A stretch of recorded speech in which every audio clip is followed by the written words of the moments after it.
asalaamualeykum wa rahmatullahi wa barakaatuhu. ñu ngi sant yàlla borom bi bu baax a baax a baax a baax di ne alhamdulillahi rabbil alamin di julli ci yonent bi sallallahu alayhi wa sallam di ne allahumma salli ala sayyidina muhammad wa sallim. di leen ne dal leen ak jàmm encore fii ci jàng fi nga nekk nag ndaanaan bu ne dina fi jaar parce que man moom ci li may wax bëri na politique diine euh, géopolitique, économie, problèmes sociaux, etc. li ñuy wax fi moom li ñu fi waxtaanee bëri na du yàgg sax dinañ amaat suñu beneen mbokk sax boo xamante ne invité woon nañ ko fi dina ñëwaat waxtaanaat encore ci wàllu spiritualité. ah am na ñeneen invité yoo xamante ne dinañ fi andi waxtaan nañ ci wàllu immigration andi woon naa fi Thierno Gueye mu wax leen la vie à New York, comment la vie se passe à New York, etc. léegi nag tey moom ñu ñëw di waxtaanee ci lu jëm ci wàllu njàngale naka lañ war a mën a defaraat suñu njàng bi foofu noonu ca Sénégal pour que ñu mën a daanaka gis ay résultats. mu doon nag domaine bi nga xamante ne mooy sama domaine man donte damay waxtaan ci domaine yu bari ndax sopp rek ma ciy dugal waaye njàngale moo nekk sama domaine. Particulièrement nag mooy jàngale anglais. Nu ñuy def ba noo mën a def ba nit dégg anglais loolu mooy sama domaine en fait. Xanaa léegi mën nañu wax tamit wàllu interprétariat bon mais jàngum anglais daal jàpp naa ne mooy sama domaine man. ci loolu laa bëggoon tey ñu waxtaanee jàng fi nga nekk nag doon na loo xamante ne bon du ñëpp a koy suivre am na ñoo xam ne ñu ngi koy suivre am na ñoo xamante ne duñ ko suivre waaye ñun lii defuñu ko pour di ci tedd parce que tedd nañ utuñu ci xaalis nekkul moo ñuy jox dépense mu nekkul moo ñuy dundal. boo xoolee vues yi sax bëriwul mais xam nga lu baax moom ñu koy xam du bëri maanaam bu la ci yàlla boolewul rek doo ci bokk te ñun tamit defuñu la promotion ou bien def benn propagande di ko tas di ko tasaare partager leen liker leen nangam ak nangam ku ci dal ñu xam ne yàllaa la ci woo loolu la waaye ñi xam lu ñu bëgg te di ko topp xam nañ ni li ñuy def fii nii am na solo ñooñ moom gis nañ leen ñu ngi ciy jàpp bu baax te ñu ngi leen di jaajëfal ci loolu noonu ngi ñuy def parce que xam-xam moo nekk benn mbir goo xamante ne boo ci investir doo ko ñàkk moom rek moo nekk investissement sans risque. Xam-xam loo ko jox mu delloo la fukk donc xam-xam moom amul benn pertement moom loo ko jox mu delloo la ko donc nit ñi li ma leen di ñaax mooy ngeen investir ci xam-xam ku nekk na xam dara na mën lenn ñëw bu ñu jaaxle ñu ne diw nañ ko woo moom rek moo ñu mën a génn situation bi nii diw nangam et aussi le savoir ça libère day tax doo nekk benn esclave mental. Doo bokk ci mouton de pâturage lu ñu wax rek nga ànd ci amoo doute doo réfléchir doo xalaat munoo débattre munoo sax défendre sa bopp xam-xam lu am njëriñ la kon nañ ko wuti. léegi nag tey ñi ñëw ci wàllu njàngale comme ni ma ko waxee dafa am ay matières yoo xamante ne fan yi maa ngi gis bon am na benn communiqué bu ñu doon def di wax ne le ministre de l'enseignement supérieur dafa bëgg éliminer quelques langues yi nga xamante ne jàpp nañ ne amul njëriñ man nag ma ñëw apporter sama xalaat ci loolu lan lañ war a mën a def pour defaraat njàng bi du ma wax sax ay langues yu ñu war a supprimer mais y a des matières qui peuvent être supprimées ba pare du yàq dara xam nga à l'approche des examens sur le territoire national du Sénégal comme baccalauréat wala BFM wala CFE comme entrée en sixième comme entrée en sixième les élèves sont traumatisés te luy waral ñuy traumatiser mooy lan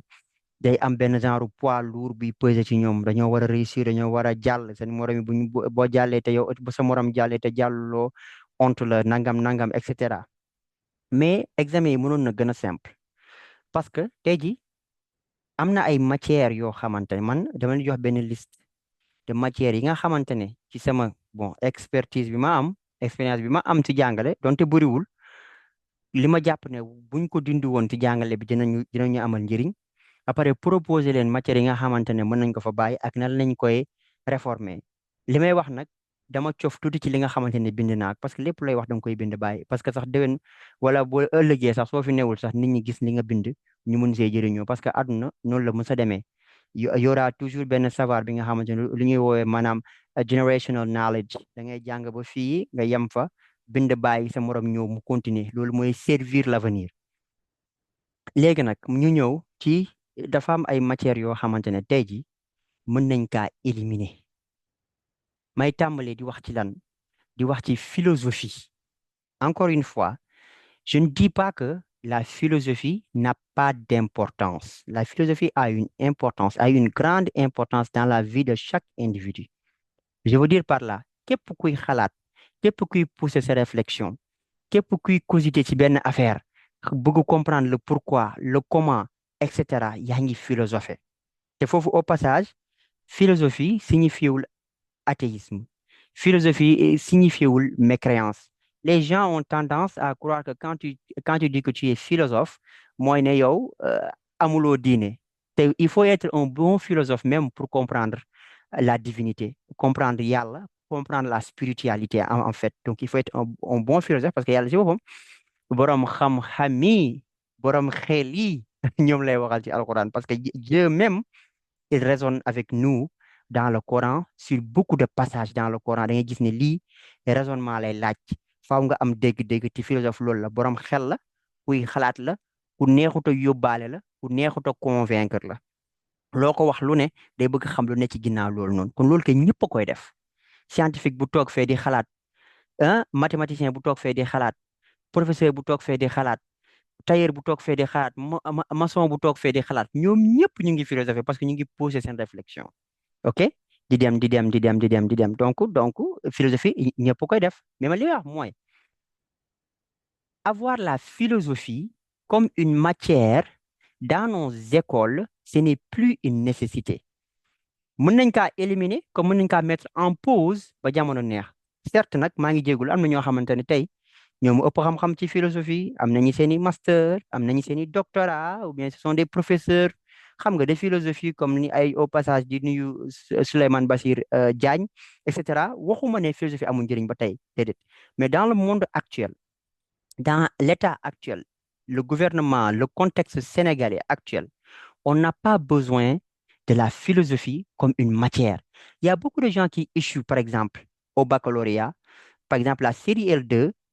philosophie moo tax ñu ñàkk am seen bac te lan la parce que coefficient philosophie en série L2 c'est 6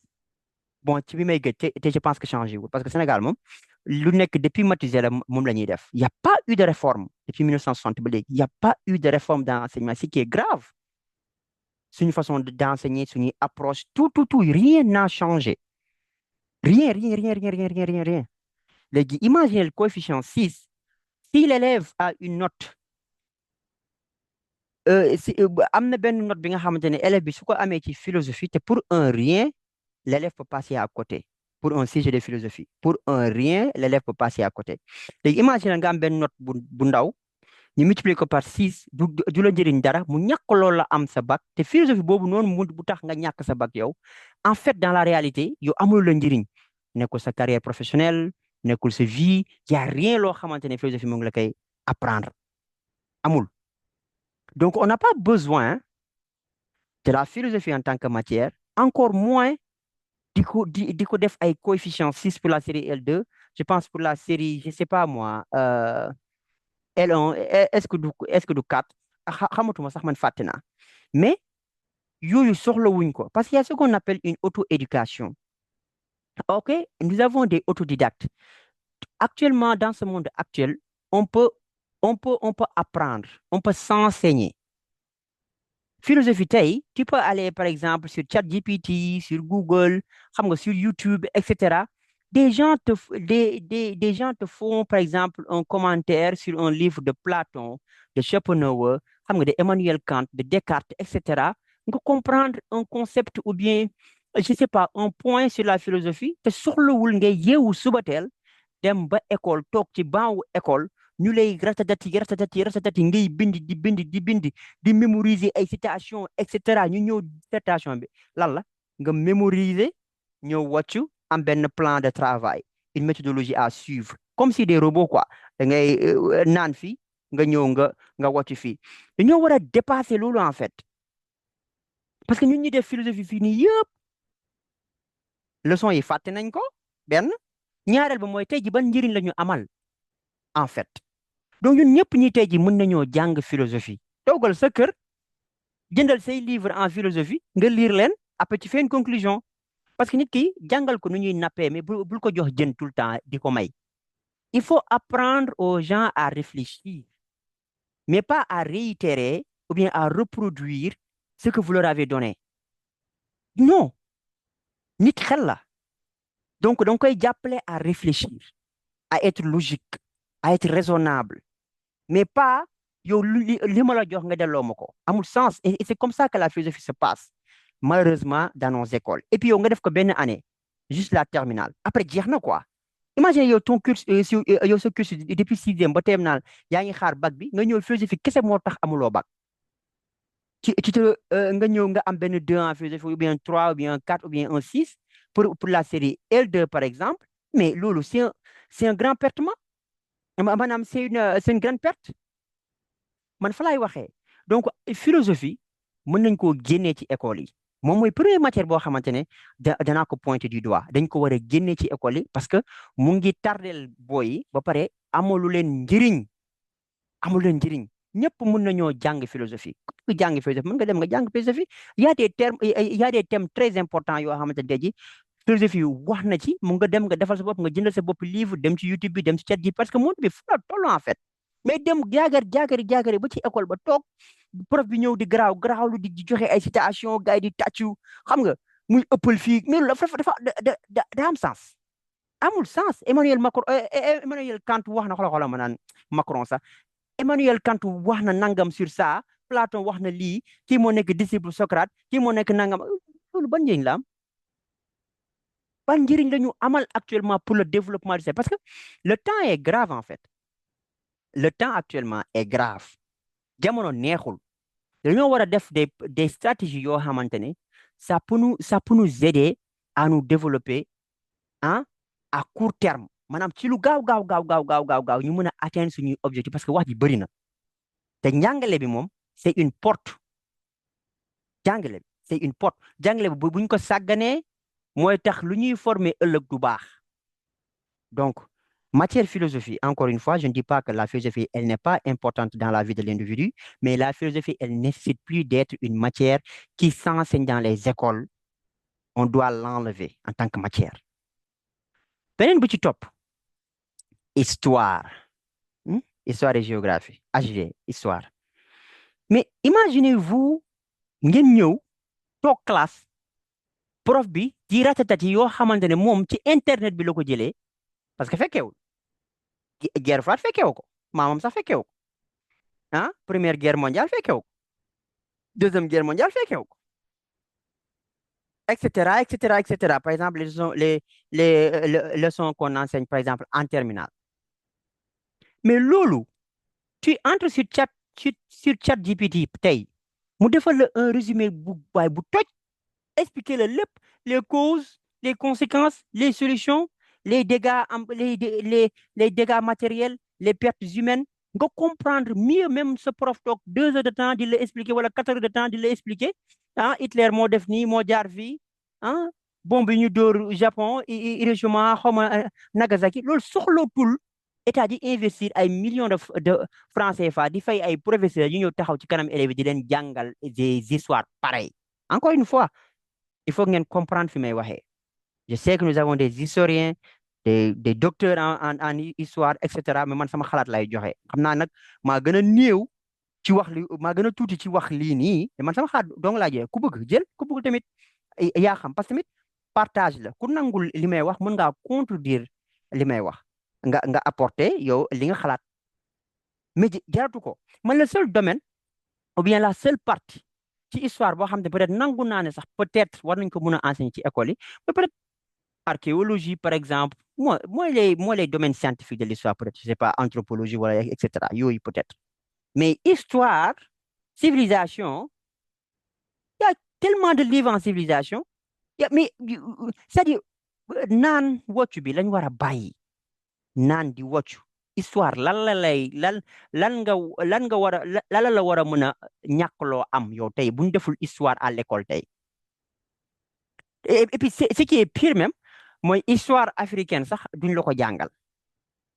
Histoire africaine tey rare quelques pièces lañ la ciy jox. Lu ci ëpp c'est l'histoire médiévale, la civilisation européenne et cetera américaine. Loolu ngay jàng loolu rek. That's it. Kon histoire mën nañ ko mën nañ ko réformer, c'est-à-dire ñu toujours garder la matière mais dindi programme bi ci am na partie yu bëri ci programme boo xamante ne mën nañ kaa dindi parce que mu ngi yàqal booy je pense que ICGO coefficient bi 6 la. beneen bu ci topp xam naa ne fii la gars yi di gën a bañ a d'accord ak man mooy le français. Français néew mu ñu dindi français. Je ne dis pas qu'on enlève la langue française euh, dans les écoles, mais on en fait trop avec la langue française. Ñun Sénégal jàpp nañu un intellectuel mooy quelqu'un qui s'exprime très bien, quelqu'un qui est éloquent dans la langue française, d'utiliser des vocabulaires compliqués, complexes, qui troublent même la compréhension de de de de de de de ton interlocuteur. Xam nga des mots voilà lourds quoi. Xam nga avec la grammaire ñun xool Sénégal dañoo ay experts lañ en tout quoi da ngay ñëw gis kenn koo xamante ne en français tey ji bu ñëwee ba jàppal la grammaire bi ah lii nii non lii diminutif bi la non lii déterminant la y a des types de non ça c'est l'article nangam ça c'est le COD le COI quand se place nangam on perd notre temps sur ces trucs là. Baax na jàng làkk bi baax na vu que on a hérité du colonialisme, d'accord. Français bi tey du ñeex ñu jékki-jékki dindi ko parce que am nañu njëriñ tey ci benn côté mais on en fait trop. Par exemple tey la civilisation française ou bien la littérature française ça nous apporte quoi? Ça nous apporte quoi tey nga jàng ay Victor Hugo hein? Ça nous apporte quoi tey ngay jàng je sais pas moi Lamartine théâtre yi ay ñoom Phèdre. Hmm? Ça nous apporte quoi? La mythologie grecque. Ça nous apporte quoi en fait? Wax rek wax toog amulu la benn njëriñ dans la vie actuelle. Donc programme français bi dañ ko war a revoir bu xale bi mu ne wax sujet verbe complément je vais à l'école conjugué passé présent futur doy na yeneen temps yi on supprime ay pensée simple ak subjonctif du passé yooyu ba njëriñ la am ah il fallait que je sais pas quoi je fasse loolu mel lan mais si la ñuy toog di lu xool ay concours même ay concours grand concours au Sénégal ay ENA ay affaire yooyu ci yooyu ngay perdre quoi yooyu mooy tax yow doo réussir concours ENA te concours bi yow li ngay dem liggéey amul benn relation ak loolu ñu lay jox xaw ma seen texte xaw ma psychotechnique yooyu noonu amul benn relation trouver le synonyme jox la 5 mots yoo xam te ne mosoo leen dégg yow ba nga jàllee jàng français ba tey mosoo dégg mots yooyu mosoo leen gis yow da nga koy yow tu as même un problème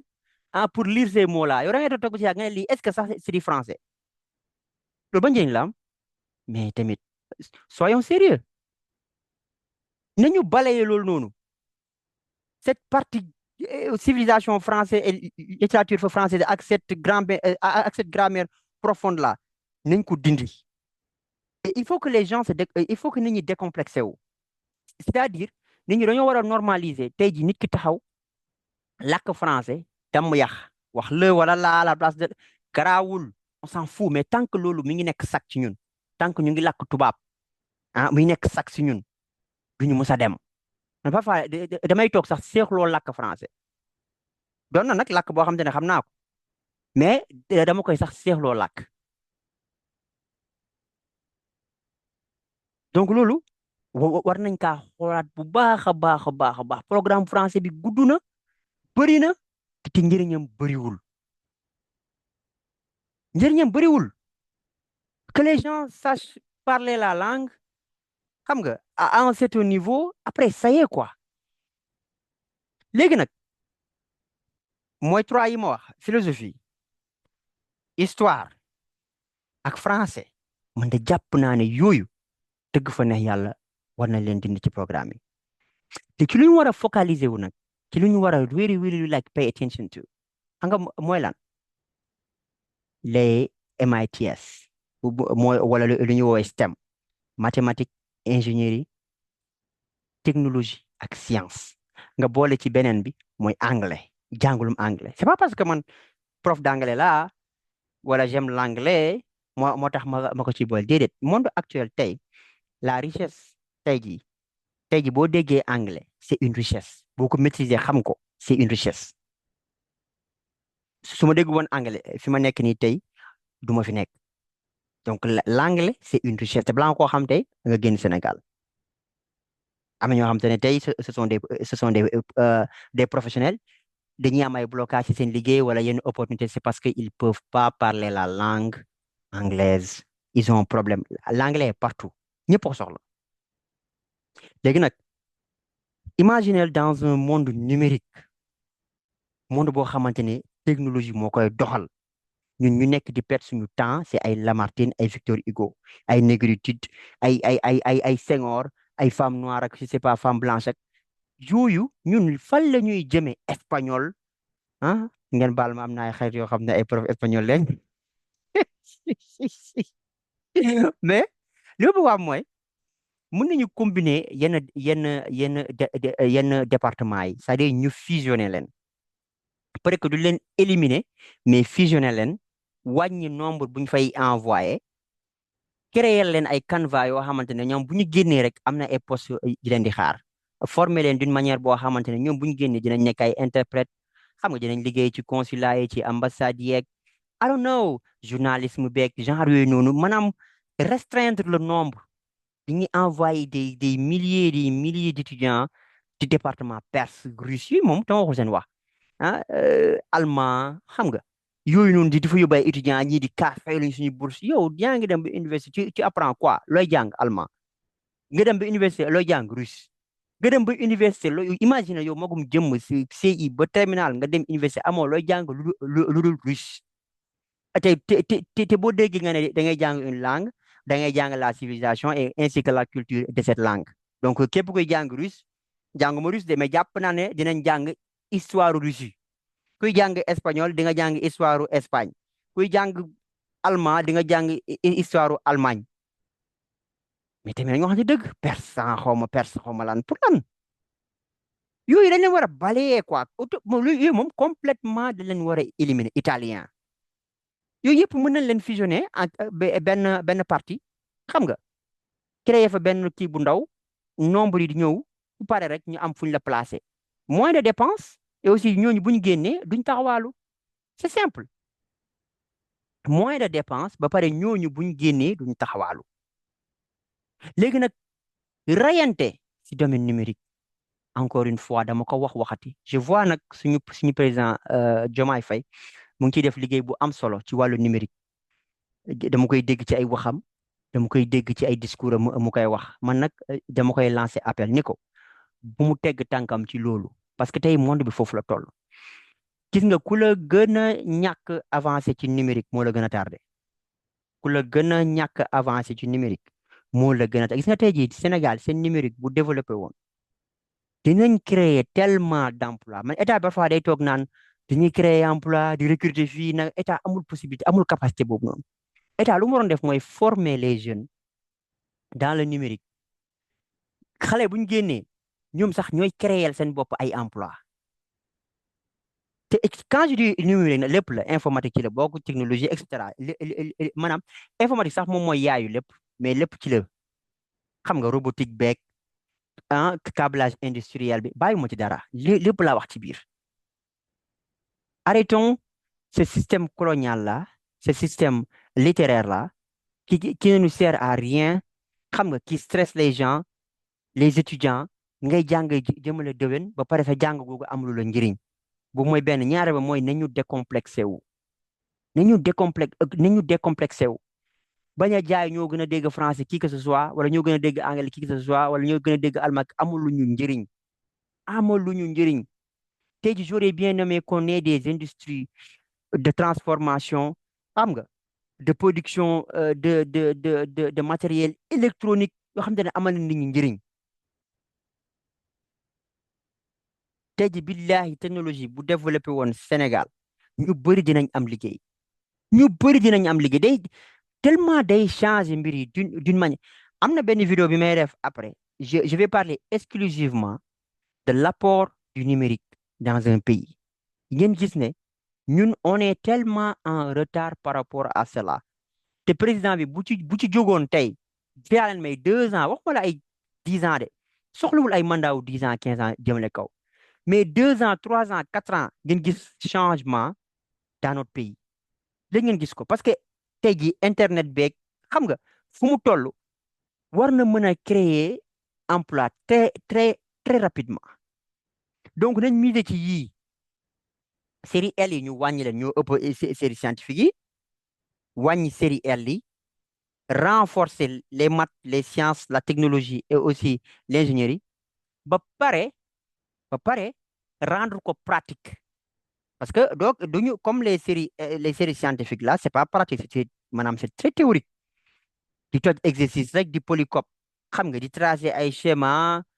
électrique ak di calculer ay voltage ak ampère mètre ak nangam te mosoo koo gis ku la joxoon kaay nga câblel ma kër gi munoo montage en parallèle en série munoo ko def yow ci këyit rek nga ko xam courant bi ngay calculer mosoo koo gis ah scientifique yu xaw ma biologiste yi je ne sais pas di jàng ay bactéries virus mosu ñoo téye sax microscope gis luy bactérie yooyu amul sens en fait c'est-à-dire rendre ko tamit pratique c'est-à-dire sa jàngale lu ci gën a gaaw mooy lu pratique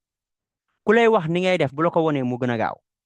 ku lay wax chaque fois do this defal li defal def nan la won nuñ koy defee nit buy gis parce que jàng visuel moo gën a gaaw jàng visuel nii nga won ma léegi nga won ma benn affaire nga def ko nii nga defaat ko rek man mën naa kaa jàpp mais su may wax nii way defee nii nga defee man je suis en train d'imaginer dans ma tête mais yow da rek ma war a woon man ma gis donc jàng ak pratique moo gën a gaaw pour nit ki mën wala comprendre li nga koy jàngal kon may ñaan ne ñu focaliser wu ci loolu éliminer matières yi ma leen wax langue yi moom dama leen jëlale mooy ay perse ak italien ak nangam yooyu moom dañ leen war a fut door mais lii di philosophie lii di histoire français bi ñu réformer ko waat ñu maanaam ñu defaraat ko miser nag sur l'anglais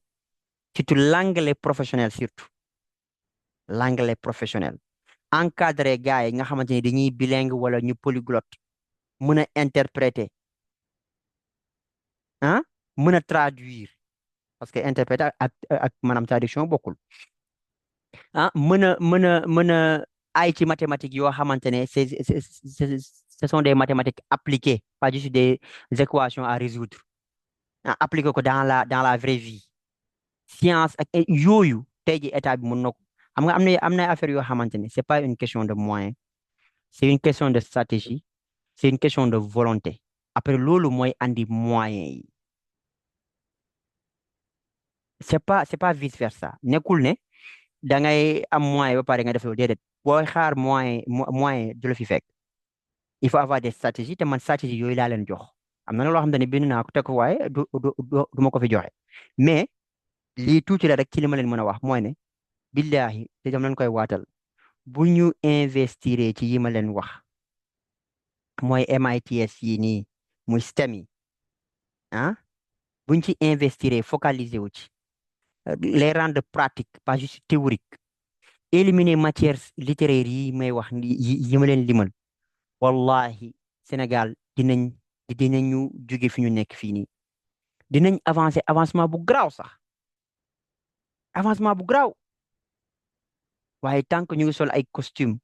di lakk ay français toog ci plateau télé yi di duul di wax di jaay expert dans tout te yow li ngay def rek wax la pour nit ñi gis la c'est une ostentation duñ dem nañ wax luy amal nit ñi njëriñ te nañ pratiquer la ñuy wax nañuy def lu ñuy wax nañ bàyyi di wax li ñuy def nañ def lu ñuy wax def naa lii amul benn njëriñ neel ñuy wax li nga xamante ne moom la ñuy def li nga xamante ne moom la ñuy wax nañ ko jëfee bàyyi di wax lu ñu def parce que wax li nga def loolu ngistal la waaye def li ngay wax loolu honnêteté la loolu pragmatisme la te Sénégalais moom def lu ñuy wax lu ñuy def rek moom la ñuy wax ci luñ dëkk mooy di wax luñ def wala lu ñu war a mën a def te yàlla te sax bu mu mën dugg ci domaine boobu noonu mais yàlla sax bañ na wala rëbb na ñoo xamante ne dañuy wax luñ dul def moo xam da ngay promettre moo xam da ngay duul ci li nga wax di ko wax te gëmoo ko parce que yaa ayyuha allazina amanu lima taquluuna ma la tafaluun kabura mahatan inda allahi an taqulu ma la tafaluun yéen ñii gëm lu tax ngeen di wax li ngeen dul def wax li ngeen dul def doon na bakkaar gu mag ci kanamu yàlla kabura mahatan inda allahi an taqulu ma la tafaluun te ñun ci loolu lañ dëkk soyons pragmatiques soyons pratiques soyons proactifs dans ce que nous faisons lii nag waxuma ko juste pour le gouvernement parce que c'est le gouvernement et aussi le peuple il y a des gens il y a des experts au Sénégal il y a des gens qui sont superbement intelligents yoo xamante ne tey ku leen poussé woon ñu def des prouesses wallahi wal kitab je connais des gens yoo xamante ne dama leen di xool dama leen di ñeewantal je connais un gosse qui vient de décéder muy Souleymane Fall que je connais personnellement un gosse hyper intelligent ay ci xarañ ci wàllu ay hacking ak yooyu noonu depuis à bas âge te xoolal jàng ko fenn mooy dama leen expliquer sànq l'auto éducation self taught di jàngi ko fenn bëri na fa nag ay moromam bëri nañ fa loolu mën naa nekk loolu mën naa nekk nañu focaliser wu ci lu am solo nañu utiliser internet bi ak technologie bi ne à bon escient école yi tamit njàngale bi yaa ngi gis xale yi de jour en jour ñu ngi bañ jàngale bi bëggatuñu jàng ñu ngi daw farataaluñu ko ñu ngi bàyyi à mi-chemin et cetera parce que jàngale bi dafa leen parce que jàng bi dafa amatul njëriñ qu'on se dise la vérité it's boring very boring c'est ennuyeux donc nag tey loolu laa leen andiloon bëggumoon sax mu gudd euh, lu ci jub nag comme ni ko mag ñi di waxee yàlla la neex lu ci dëng ñun ñii la suñu njuumte ay doomi aadama lañ di ñuy juum di leen jaajëfal nag bu baax vidéo bi ku ci jot ñu ñaan yàlla mu jëriñ la comme ni ma ko waxee sànq tamit wutuñu ci xaalis wutuñu ci ay vues di wax ne dinañ ñëwaat nag waxtaan ci wàllu numérique comme ni ma ko waxee sànq ci wàllu technologie njëriñ gi nga xamante ne mën na koo amal réew incha allah gëj na ñoo def ay vidéo parce que parfois liggéey gi moo ñu jàpp mais dinañ gën a góorgóorlu di gën di def ay vidéo pour di jàppale nit ñi mën cee jëriñu ñoo di jaajëfal bu baax asalaamualeykum wa rahmatullahi taala wa barakaatuhu